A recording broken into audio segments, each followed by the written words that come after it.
Hi, I'm Gail and welcome back to Low Carb Recipe Ideas. In fact, if you're a newcomer, welcome. I have some amazing recipes that I put on my site and of low carb, and I'm really hoping you're going to enjoy this one.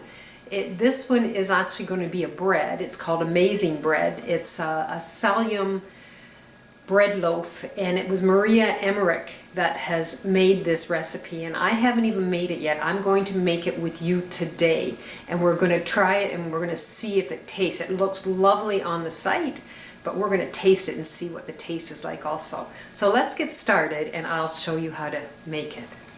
I am excited to make this because I'm really hoping it turns out well, just for the fact that the bread, like I've tried so many breads, I've put recipes on for breads, but I'm just not totally satisfied with them. So I'm hoping that Maria has a really good recipe.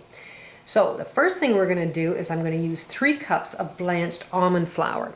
So we're going to put 3 cups in here. Now, her measurements, it's really important that we measure, and I did already, and I will only show you one of my measurements with the water, but I measured everything else. So with the 3 cups of almond flour, she wants 10 ounces or 238.5 milliliters. So I weighed that, and that was perfect.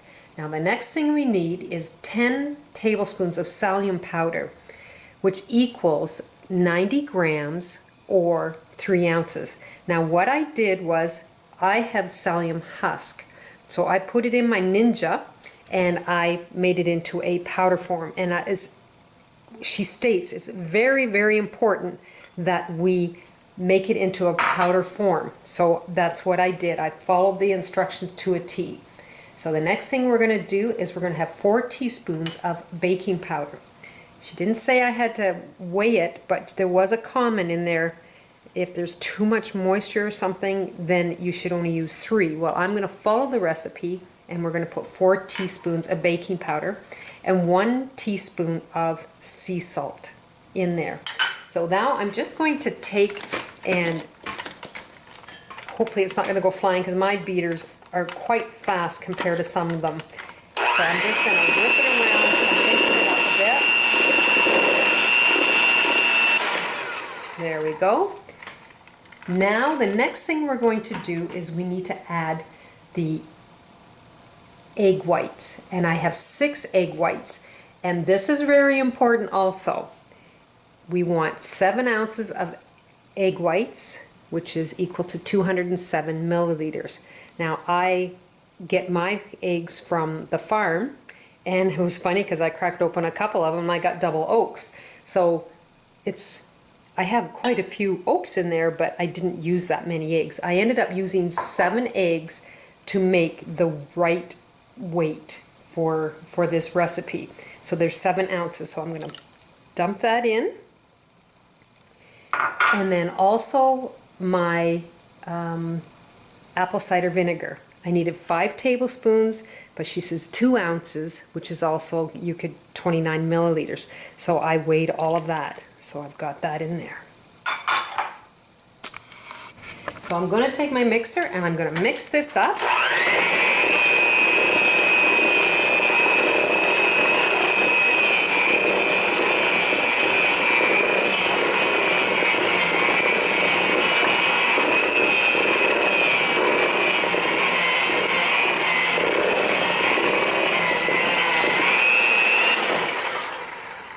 Now I'm just going to set this aside because this last step I want to do with the scale so that you understand sort of where I'm coming from and what I'm doing. So the first thing we're going to do is I've got my scale. I'm pressing the button till it comes to 0. Once it's at 0, I'm going to put my bowl on there, and it's saying it's 370 mils. So I'm going to press the 0 button to make it back to 0, And then I need boiling water, which I have in my kettle, and I got to make sure I give you the right amount, 12 ounces or 350 mils, and that works out approximately 1.5 cups of boiling water, but I need 12 or 355 mils because I've got it in mils here. So I'm just going to pour it in till I get 355. We're almost there. Exactly.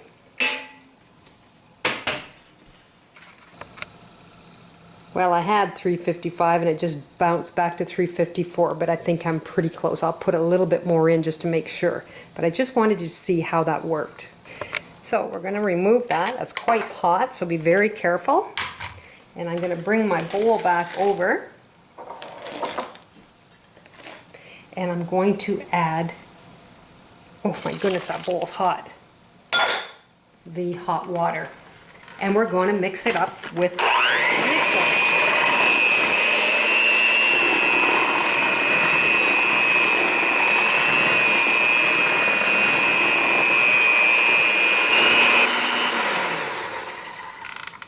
Okay, so now I'm just going to take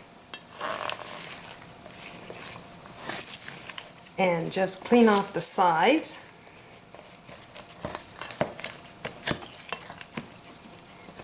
Very interesting. Now you got to remember the psyllium husk, now since I made it into a powder, it will soak up that water like crazy because we use that for, you know, our digestive system also. So now I've got a loaf pan here. It's 8x4. It actually, when she had that measurement, it looked like way bigger when she was making it and putting hers in, but this is the size. It's a little smaller. And we're going to take the loaf and we'll plop it in there.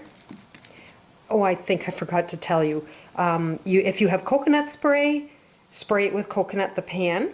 I didn't have any coconut spray. I just greased it with coconut oil that I had, and that works perfect. So now we've got our loaf. It looks wonderful.